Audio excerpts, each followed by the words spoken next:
بسم اللہ الرحمن الرحیم۔ السلام علیکم ورحمۃ اللہ وبرکاتہ۔ آپ لوگ کیسے ہیں؟ امید کرتا ہوں آپ لوگ خیریت سے ہوں گے۔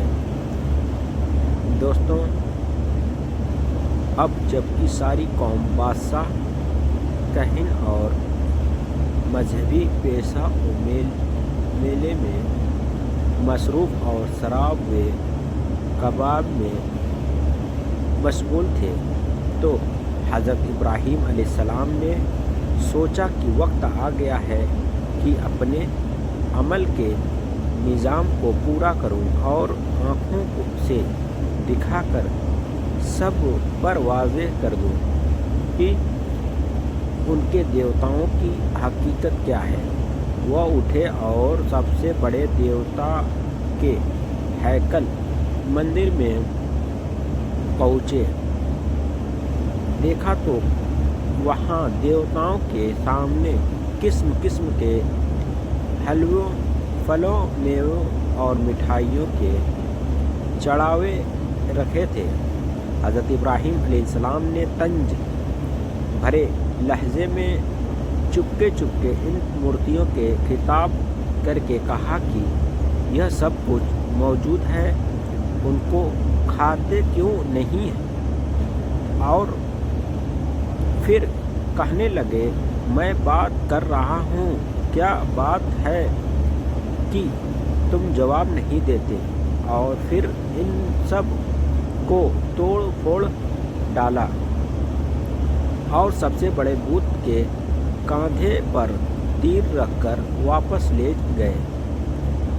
جب لوگوں نے میلے سے واپس آ گئے تو ہیکل مندر میں بتوں کا یہ حال پایا، بہت بگڑے اور ایک دوسرے سے پوچھنے لگے کہ یہ کیا ہوا اور کس نے کیا۔ ان میں وہ بھی تھے جن کے سامنے حضرت ابراہیم علیہ السلام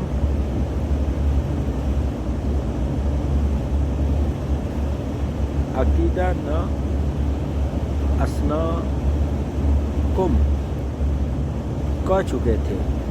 انہوں نے فوراً کہا کہ یہ اس آدمی کا کام ہے جس کا نام حضرت ابراہیم علیہ السلام، وہی ہمارے دیوتاؤں کا دشمن ہے۔ کہنوں اور سرداروں نے یہ سنا تو غم و غصے سے لال ہو گئے اور کہنے لگے، اس کے مجمع کے سامنے پکڑ کر لاؤ تاکہ سب دیکھیں کہ مجرم کون آدمی ہے۔ حضرت ابراہیم علیہ السلام سامنے لائے گئے تو بڑے رعب و داب سے انہوں نے پوچھا، کیوں حضرت ابراہیم علیہ السلام، تو نے ہمارے دیوتاؤں کے ساتھ یہ سب کچھ کیا ہے؟ ابراہیم نے دیکھا کہ اب وہ بہترین موقع آ گیا ہے جس کے لیے میں نے یہ تدبیر آخر کی۔ مجمع موجود ہے، لوگوں نے دیکھا کہ ان کے دیوتاؤں کا کیا حشر ہو گیا، اسی لیے اب کہنوں اور مذہبی پیشاؤں کے لوگوں کی موجودگی میں ان کے باطل عقیدے پر شرمندہ کر دینے کا وقت ہے۔ تو عام لوگوں کو آنکھوں سے دیکھتے معلوم ہو گئے کہ آج تک ان دیوتاؤں سے متعلق جو کچھ ہم سے کہنوں اور پجاریوں نے کہا تھا، یہ سب کچھ ان کا مکر و فریب تھا۔ مجھے اس نے کہنا چاہیے کہ یہ سب اس بڑے بت کی کارروائی ہے۔